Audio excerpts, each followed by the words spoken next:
नमस्कार, आप देख रहे हैं इंडिया वॉइस और मैं हूं आपके साथ श्रुति अंगद। बुलेटिन की करेंगे शुरुआत। प्रधानमंत्री मोदी की ओर से भेजी गई चादर आज अजमेर में दरगाह में पेश की जाएगी। मोदी से मिली चादर लेकर केंद्रीय मंत्री किरेन रिजिजू ख्वाजा मोइनुद्दीन चिश्ती की दरगाह शरीफ पर पेश करेंगे। मंत्री रिजिजू ने कहा है कि अजमेर में उर्स के दौरान गरीब नवाज की दरगाह पर जाना देश की एक पुरानी परंपरा है। मुझे ये मौका मिला। पीएम मोदी परंपरा है और उर्स के समय में अजमेर दरगाह में जाने का और गरीब नवाज का वहाँ प्रधानमंत्री जी का ओर से चादर चढ़ाने का मुझे इस बार जो मौका दिया है, मैं समझता हूँ कि प्रधानमंत्री मोदी जी का जो पैगाम है, संदेश है, वो भाईचारा का, पूरा देश एकजुट रहेंगे, एक साथ काम करेंगे, देश के लिए मिलजुल के रहेंगे, इस संदेश के साथ मैं अजमेर दरगाह में जा रहा हूँ। और कल हम निजामुद्दीन दरगाह में गए और वहाँ भी सबके साथ बैठ करके हमने चादर वहाँ चढ़ाया, फिर दुआ मांगा है। और उसके इस शुभ अवसर पर हम सब ये चाहते हैं कि अच्छा माहौल देश में बने और कोई भी ऐसे काम ना करे जिससे हमारा सौहार्द को बिगाड़ने का। हमारा देश का पुराना परंपरा है कि हर एक वर्ग के लोग एक दूसरे के साथ मिलकर के आदान प्रदान हो। और गरीब नवाज का वहाँ तो चाहे हिंदू हो, मुसलमान हो, बौद्ध हो, ईसाई हो, चाहे सिख हो, पारसी हो, जैन हो, सबका वहाँ खुला दरवाजा, सबके लिए वहाँ स्वागत है और सब जाते आए हैं। तो देश का जो प्रमुख, देश का नेतृत्व करने वाला प्रधानमंत्री जी का चादर लेकर के जाना वो विशेष एक परिस्थिति है, क्योंकि वो देश का बिहाफ से सरकार का मुखिया होने के नाते प्रधानमंत्री जी का संदेश, और मैं उनके मंत्रिमंडल का साथी होने के नाते मैं जब आया है तो प्रधानमंत्री जी के संदेश को वहां पढ़ेंगे, हम बताएंगे। और फिर हम चाहते हैं कि अजमेर दरगाह के बारे में सब सुनते हैं, तो जो ख्वाजा मोइनुद्दीन चिश्ती का बारे में पूरा दुनिया जानते हैं, उसको कैसे और व्यवस्थित करें। वहीं राजधानी दिल्ली समेत उत्तर प्रदेश के अधिकांश हिस्सों में छाए घने कोहरे और भीषण ठंड ने लोगों की परेशानी बढ़ा दी है। लगातार दूसरे दिन शनिवार को भी उत्तर भारत के कई हिस्सों में घना कोहरा छाया रहा, जिसके चलते उत्तर भारत के कई राज्यों में येलो और ऑरेंज अलर्ट जारी किया गया है। वहीं आईएमडी के मुताबिक पश्चिमी विक्षोभ के चलते 6 जनवरी तक राजधानी दिल्ली, पूरे उत्तर भारत में तेज हवाओं के साथ बारिश की संभावनाएं जताई जा रही है। आपको बता दें कि घने कोहरे के चलते कई जगहों पर इलाकों में विजिबिलिटी 0 हो गई है। तो घने कोहरे का कहर लगातार जारी है। शीतलहर की चेतावनी कई जगहों पर दी गई है और ऐसे में उत्तर भारत में कई जगहों पर घने कोहरे से लोग परेशान हैं। ठंड का प्रकोप लगातार बढ़ता जा रहा है। तो राजधानी दिल्ली समेत उत्तर प्रदेश के अधिकांश हिस्सों में छाए घने कोहरे और ऐसे में लगातार तापमान में गिरावट दर्ज की जा रही है। ऐसे में स्कूल तक बंद कर दिए गए हैं और ठंड के कारण स्कूल बंद है। विजिबिलिटी बेहद 0 है। लोगों को आने जाने में परेशानी हो रही है। यातायात संबंधी दिक्कतें हो रही है। ऐसे में सड़क दुर्घटना ना हो, इसको लेकर पुलिस प्रशासन, यातायात पुलिस बेहद सतर्क और गाइडलाइन भी जारी की जा रही है। तो कई जगहों पर विजिबिलिटी 0 है। उत्तर भारत में घने कोहरे का कहर लगातार जारी है, जिसको देखते हुए आईएमडी ने भी अलर्ट जारी किया है। मौसम विभाग के द्वारा अलर्ट जारी किया गया है। कहीं पर येलो अलर्ट तो कहीं पर ऑरेंज अलर्ट जारी किया गया है।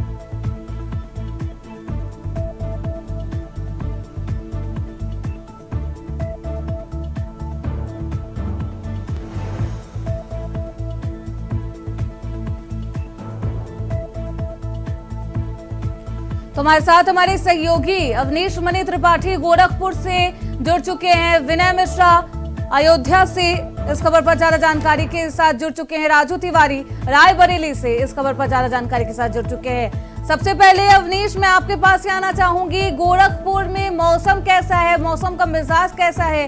तापमान वहां पर कितना? लगातार 3 दिन से जो है तेज हवा है और घने कोहरे का बादल भी है। गरज चमक के साथ कई जगह बारिश भी हुई है। हाई अलर्ट भी जारी किया गया है। लोग इस समय अपने आप को घरों में कैद कर लिए हैं। कम लोग निकल रहे हैं क्योंकि सड़क दुर्घटनाएं बढ़ गई हैं। पुलिस भी 4/चौबस है, अलर्ट है। वहीं स्कूल जो है 3 तारीख से लेकर के 6 तारीख तक बंद कर दिए गए हैं। स्कूल की बात करें, क्या आप देख रहे हैं मेरे पीछे कितना घना कोहरा है कि जो सड़क दिखाई तक नहीं दे रहा है कि कोहरे के कारण लोग जो है, हमको लग रहा है कि वहां लगभग 100 से 50 मीटर की दूरी तक ही दिखाई भी दे रहा है। और गोरखपुर में इस समय घने कोहरे का कहर भी है। यानी कि विजिबिलिटी बेहद कम है, लोग परेशान हैं, अपने घरों से निकलने से भी बच रहे हैं। ऐसे में वहां पर हालात कैसे हैं अवनीश? क्या दुकानें खुली है? नहीं, दुकानें तो खुली हैं, माना जाए कि नाम के बराबर। बस यह है कि दुकानें खुली हैं, लेकिन जो पहले चहल पहल होती थी, जो भीड़ होती थी, अब वो अभी दिखने को नहीं मिल रही है। क्योंकि गोरखपुर में जो है, आप जान रही है कि सीएम सिटी है और यहाँ पे दुकानों पे और तमाम घूमने वाले पर्यटक स्थल है, तो वहाँ पे निरंतर भीड़ बनी रहती थी। लेकिन घने कोहरे के कारण जो है इस समय वो ठप है। यानी कि घने कोहरे की वजह से वहां पर जनजीवन अस्त व्यस्त है। लोग अपने घरों से बाहर नहीं निकल रहे गोरखपुर में। और आईएमडी ने भी अलर्ट जारी किया है। मौसम विभाग की तरफ से ऑरेंज अलर्ट और येलो अलर्ट जारी किया गया है अवनीश, क्योंकि वहां मौसम बेहद खराब है, घना कोहरा वहां पर है। ऐसे में यातायात व्यवस्थाएं किस तरीके से और क्या कुछ गाइडलाइन परिवहन विभाग के द्वारा जारी की गई है? यातायात मार्ग पे जो है जगह जगह पुलिस बल तैनात भी कर दिए गए हैं। रेडियम की व्यवस्था की जाए ताकि अगर लाइटें पड़े तो लोगों को जो है कि यू टर्न का और लाइटों का भी पता चले, कहाँ से घूमना है, कहाँ चलना है। सड़क मार्ग की व्यवस्थाएं 4/चौबस के जो है रेडियम की व्यवस्था की जा रही, ताकि चमक के द्वारा जो दुर्घटनाएं हो रही हैं वो न हो पाए। गाड़ियों पे जो है चमकदार चीजें लगाई जा रही हैं कि दूर से वो प्रतीत हो जाए कि कोई आपस में वाहन टकराव, तमाम व्यवस्था।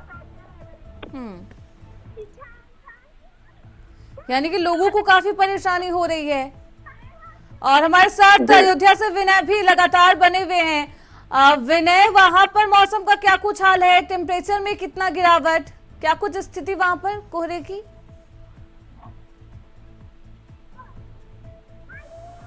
छाया हुआ है और आज भी कोहरे का देखा जा सकता है कि सड़कों पे घनघोर अंधेरा है।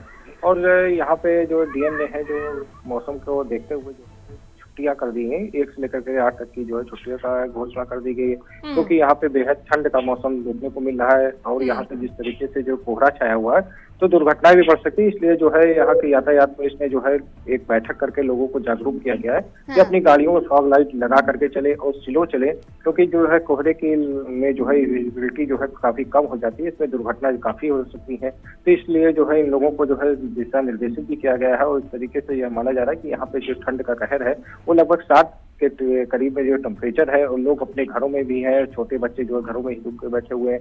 जिसको जरूरी काम है वही लोग बाहर निकल रहे हैं। 2 पहिया वाहनों की संख्या कम देखने को मिल रही है। लोग 4 पहिया वाहनों से अपने आवास से लेकर के ऑफिस जा रहे हैं। तो इस तरीके से यहाँ पे ठंड का कहर काफी देखा जा रहा है। और यहाँ पे सरयू नदी भी बगल में है, तो इस वजह से ठंड जो है यहाँ काफी देखी जा रही है। और यहाँ पे जो दुकानें जो है सुबह जो 10 बजे खुलती थी, अब यहाँ पे लगभग 12 बजे करीब में खुलने थी। इस तरीके से जो ठंड का कहर है जो यहाँ पे साफ तौर पर देखने को मिल रहा है। और आम जनजीवन पे भी साफ तौर पर यहाँ पे दिखाई भी पड़ रहा है। और जो बच्चों का स्कूल था वो तो पूरी तरीके से यहाँ पे बंद कर दिया गया, यानी कि स्कूल बंद है। और ऐसे में घने कोहरे का कहर लगातार जारी है। लोगों को बचने की भी सावधानी बरतने की भी अपील मौसम विभाग की तरफ से की जा रही है। हमारे साथ हमारे सहयोगी रायबरेली से राजू तिवारी लगातार बने हुए हैं। राजू, वहां पर क्या कुछ स्थिति है? विजिबिलिटी कैसी है? तापमान में कितना गिरावट? देखिए, मैं आपको बता दूं कि लगातार हुआ है। और सड़कों की विजुअलिटी की बात करें तो सड़कों पे विजुअलिटी बिल्कुल कम हो गई है, क्योंकि घने कोहरे के कारण सामने बिल्कुल भी नहीं दिख रहा है। ऐसे में देखा जा सकता है कि जो सड़कों पर चलने वाले वाहन है वो मेन हेडलाइट को जलाकर रेंगते हुए आ रहे हैं, चाहे 2 पहिया वाहन हो या 4 पहिया वाहन हो। ऐसे में उनकी गति बिल्कुल थम गई है।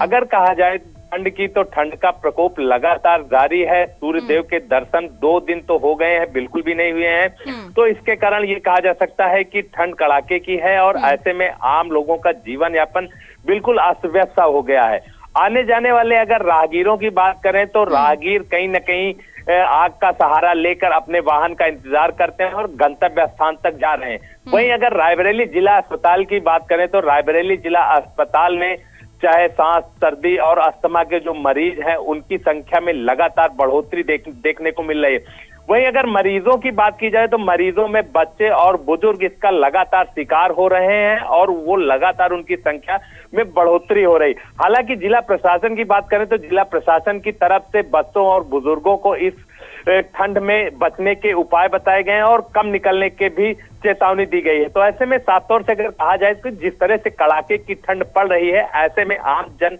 मानस पूरी तरह से अस्त व्यस्त हो गया। जी बिल्कुल, ऐसे में राजू, क्योंकि मौसम विभाग ने भी अलर्ट जारी कर दिया है, सावधानी बरतने की अपील की जा रही है।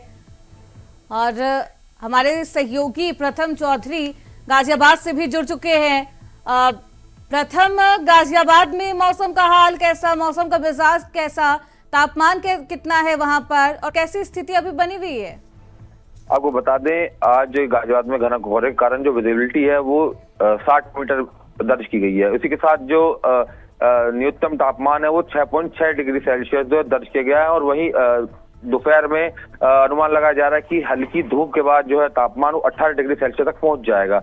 वहीं घने कोहरे के कारण जो है ट्रेन भी लेट हो चुकी है। उसी के साथ अस्थमा के मरीज और काफी लोगों को जो है परेशानी का सामना करना पड़ रहा है। यानी कि लोगों को काफी परेशानी हो रही है, वही कोहरे का कहर लगातार जारी है। वापस आएंगे प्रथम आपके पास अवनीश, क्योंकि गृह जनपद है सीएम योगी आदित्यनाथ का गोरखपुर, ऐसे में वहां पर बढ़ते ठंड को देखते हुए किस तरीके की प्रशासन ने व्यवस्था की है, अलाव की किस तरीके से व्यवस्था है, रैन बसेरे कितने बनाए गए हैं वहां पर?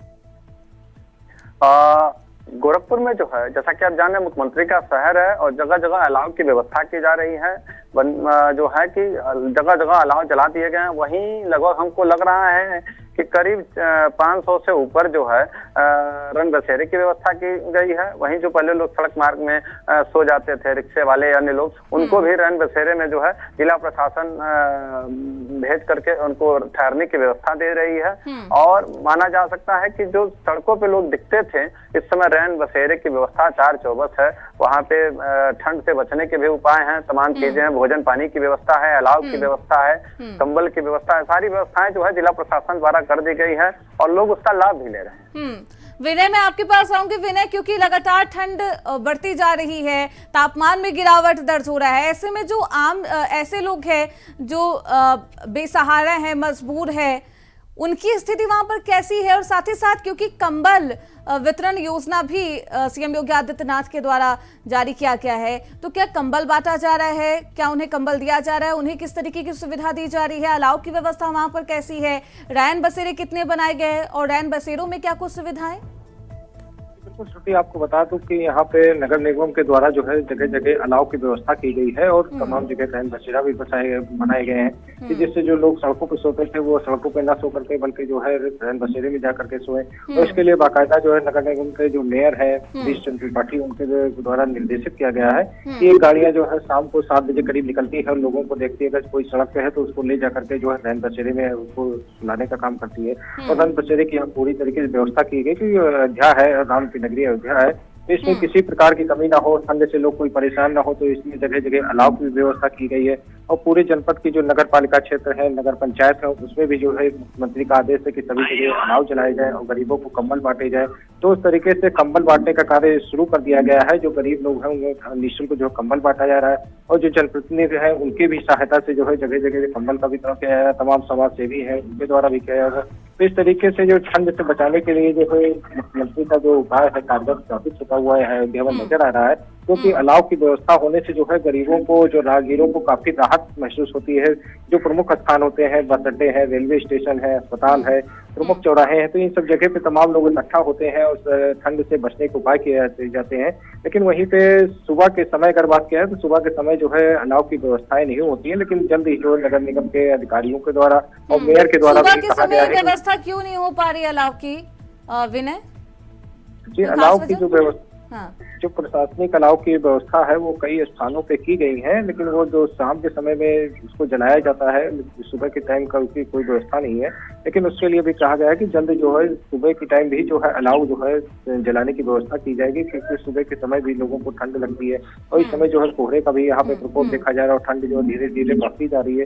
तो इस तरीके से ठंड को देखते हुए अलाव को यहाँ पे पूरी तरीके से व्यवस्था यानी कि की गई ठंड को देखते हुए प्रशासन हाई अलर्ट पर है। अलाव से लेकर रैन बसेरों तक की व्यवस्थाएं की गई है, तमाम सुविधाएं दी जा रही है ताकि लोगों को परेशानी ना हो। बहुत शुक्रिया आप सभी का, राजू तिवारी जी, विनय मिश्रा, प्रथम चौधरी, अवनीश मणि त्रिपाठी, इन तमाम जानकारियों के लिए आप निगाह बनाए रखिए। तो घने कोहरे का कहर उत्तर प्रदेश में लगातार जारी है और ऐसे में प्रशासन विभाग अलर्ट मोड पर है।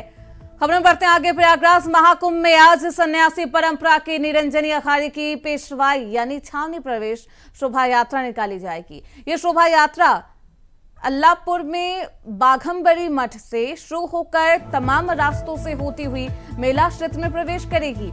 इस पेशवाई में 1.5 दर्जन से ज्यादा राज्यों की बैंड पार्टियों को बुलाया गया है। निरंजनी अखाड़े के सचिव और श्री महंत रविंद्र पुरी जी महाराज के मुताबिक इसमें खास ये है कि बैंड पार्टियों से जुड़े ज्यादातर कलाकार मुस्लिम समुदाय से आते हैं। अखाड़े की पेशवाई के जरिए एकता और भाईचारे का भी संदेश दिया जाएगा। इसमें दूसरे धर्मों के ऐसे लोग भी शामिल होंगे जो सनातन धर्म का सम्मान करते हैं और उसमें अपनी आस्था भी रखते हैं। पेशवाई में सबसे आगे निरंजनी अखाड़े के आराध्य भगवान कार्तिकेय की पालकी होगी। हमारे साथ हमारे सहयोगी शोएब रिजवी इस खबर पर ज्यादा जानकारी के साथ जुड़ चुके हैं। शोएब, प्रयागराज महाकुंभ की तैयारियां महा तेज हो गई है और ऐसे में अब आगाज होगा कुछ ही दिनों में, लेकिन उससे पहले जो पेशवाई है निरंजनी अखाड़े की यानी कि छावनी प्रवेश शोभा यात्रा निकाली जाएगी। कितने बजे ये शोभा यात्रा, क्या कुछ खास इस शोभा यात्रा में देखने को मिलेगा?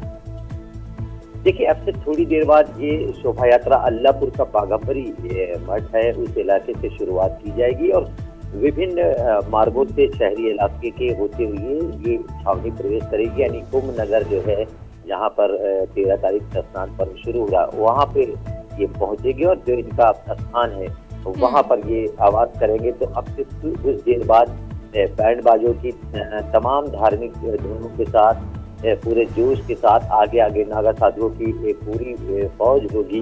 उसके नेतृत्व में ये पूरा जो दल है वो निकलेगा। निरंजनी अखाड़ा दरअसल जूना अखाड़े के बाद एक बहुत बड़ा अखाड़ा है। 13 अखाड़े देश में हैं जिनमें जो निरंजनी अखाड़ा है उसका अपना महत्व है और इसी वजह से आज इसकी शोभा यात्रा देखने के लिए बड़ी संख्या में श्रद्धालु भी इकट्ठा होंगे। अलग अलग मार्गों से, जिन मार्गों से गुजरेगा, हालांकि अब से थोड़ी देर बाद ये शुरुआत हो जाएगी। कुंभ क्षेत्र में प्रवेश करेगी, इसको लेकर के पूरी तैयारियां हैं क्योंकि ये बड़ा अखाड़ा है, इससे बड़ी संख्या में इसमें साधु संत शामिल होंगे। खास तौर से जो आकर्षण का केंद्र है इस बार पुष्प वर्षा करने की भी तैयारी है। हेलीकॉप्टर के जरिए जहाँ जहाँ जिन मार्गों से ये साधु संत और ये नागा साधु और नागा सन्यासी गुजरेंगे उन मार्गों पर लोग उनका स्वागत करेंगे, उन पर पुष्प वर्षा करेंगे। हेलीकॉप्टर से पुष्प वर्षा की योजना है। साथ ही साथ आगे आगे जो बहन बुलाए गए हैं वो अलग अलग शहरों से बुलाए गए हैं। कलाकारों को बुलाया गया है जो खास तौर से सनातन धर्म से जुड़े महिमा करने वाले गीतों की प्रस्तुतियाँ करेंगे। तो कह सकते हैं कि बड़ी तैयारी है और ये एक बड़ा कह सकते हैं आयोजन है निरंजनी अखाड़े की तरफ से जिसकी आज शुरुआत हो रही है और इसी के साथ ये बाकायदा जो कुंभ क्षेत्र का आवाज बना हुआ है। निरंजनी अखाड़े की तरफ से ये शोभा यात्रा निकाली जाएगी। महाकुंभ में लगातार शोभा यात्राएं निकाली जा रही है क्योंकि वहां पर ऐसे में जो श्रद्धालु होते हैं, जो लोग होते हैं, आम जनता देखने के लिए उनकी भारी संख्या में तादाद जमा हो जाती है। तो प्रशासन की तरफ से कोई हादसा ना हो, अप्रिय घटना ना हो, इसको लेकर क्या कुछ व्यवस्थाएं वहां पर की गई है? देखिए, दरअसल जो अखाड़े हैं जब वो निकलते हैं तो उस पूरे रूट का डायवर्जन रहता है। प्रशासनिक अमला वहाँ पे मौजूद रहता है। उनके नेतृत्व में न सिर्फ उनकी सुरक्षा में बल्कि उनके स्वागत के लिए भी जब ये कुंभ क्षेत्र में यानी मेला क्षेत्र में जब प्रवेश करेंगे तो प्रवेश के स्थान पर जो प्रशासनिक अमला है इन अखाड़ों के स्वागत के लिए मौजूद रहता है, उन्हें माल्यार्पण करता है, साधु संतों से आशीर्वाद लेता है। ये एक परंपरा रही है और इसी परंपरा का निर्वहन किया जाएगा। जहाँ तक सुरक्षा की बात है, उन तमाम रूट पर जिनसे ये अखाड़ा गुजरता है या गुजरेगा उस रूट का डायवर्जन और साथ ही साथ सुरक्षा के पुख्ता इंतजाम किए जाते हैं। और निरंजनी अखाड़ा चूंकि बड़ा अखाड़ा है, अल्लाहपुर का जो इलाका है बाघंबरी मठ, वहां से इसकी शुरुआत होगी और अलग अलग मार्गों से होता हुआ ये कुंभ क्षेत्र में प्रवेश करेगा। बैंड बाजों की एक बड़ी लंबी टीम है, अलग अलग शहरों से बैंड पार्टियों को बुलाया गया है। जो नागा सन्यासी हैं वो आगे आगे चलेंगे। इसके कैलाशानंद जी महाराज जो रथ पर सवार होकर के श्रद्धालुओं को दर्शन देंगे। उसके अलावा रविंद्रपुरी जो अखाड़ा परिषद के अध्यक्ष भी हैं, वो भी इसी अखाड़े से जुड़े हुए हैं और इसी वजह से इस अखाड़े का थोड़ा महत्व और भी बढ़ जाता है। बड़ी संख्या में इससे काफी संख्या शामिल होंगे।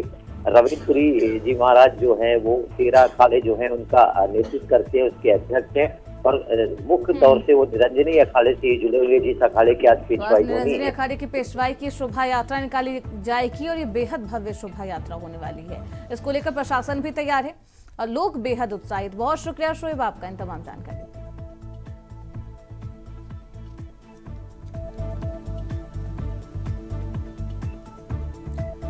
तो इस शोभा यात्रा में मुस्लिम समुदाय के लोग भी बैंड बजाते हुए नजर आएंगे और भाईचारे की एक खूबसूरत तस्वीर पेश की जाएगी। खबरों बढ़ते आगे, खबर रायबरेली से है जहां ठंड और शीतलहर को देखते हुए स्कूलों में अवकाश घोषित कर दिया गया है। बता दें कि डीएम के निर्देश पर कक्षा 8 तक के सभी बोर्डों के विद्यालयों में आज से छुट्टी कर दी गई है। जिला विद्यालय निरीक्षक ने पत्र जारी कर इसकी जानकारी दी है। वहीं बीते 4 दिनों से लगातार रायबरेली में बढ़ रही ठंड है, जिसके चलते लोग घरों में दुबकने पर मजबूर हो चले हैं। तो घने कोहरे का कहर लगातार जारी है, जिसको देखते हुए स्कूलों को बंद कर दिया गया है। 8 तक के सभी स्कूल बंद कर दिए गए हैं और सावधानी बरतने की अपील भी की जा रही है। डीएम के आदेश पर स्कूलों को बंद किया गया है। कक्षा 8 तक के सभी स्कूलें बंद रहेंगे। कोहरे के चलते वाहनों की रफ्तार में भी कमी आई है और ऐसे में कोई हादसा ना हो, कोई अप्रिय घटना ना हो, लोग भी अपनी वाहन की रफ्तार को कम करते हुए नजर आ रहे हैं। तो ठंड और शीतलहर को देखते हुए स्कूलों में छुट्टी का ऐलान किया गया है। 8 तक के सभी स्कूलों को बंद कर दिया गया है।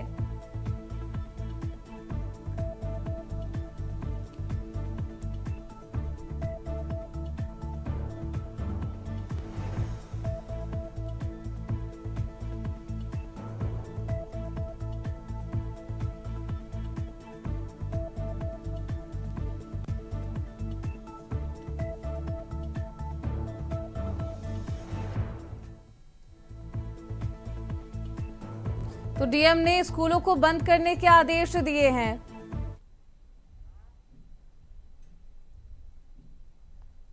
अब आपको सीधे ले चलते हैं दिल्ली के मंडपम, जहां भारत महोत्सव 2025 का उद्घाटन हुआ है। पीएम प्रधानमंत्री मोदी ने ग्रामीणों को तोहफा दिया है। उद्योगियों को बहुत बहुत बधाई देता हूं। साथियों, हम में से जो लोग गांव से जुड़े हैं, गांव में पले बड़े हैं, वो जानते हैं कि भारत के गांवों की ताकत क्या है। जो गांव में बसा है, गांव भी उसके भीतर बस जाता है। जो गांव में जिया है, वो गांव को जीना भी जानता है।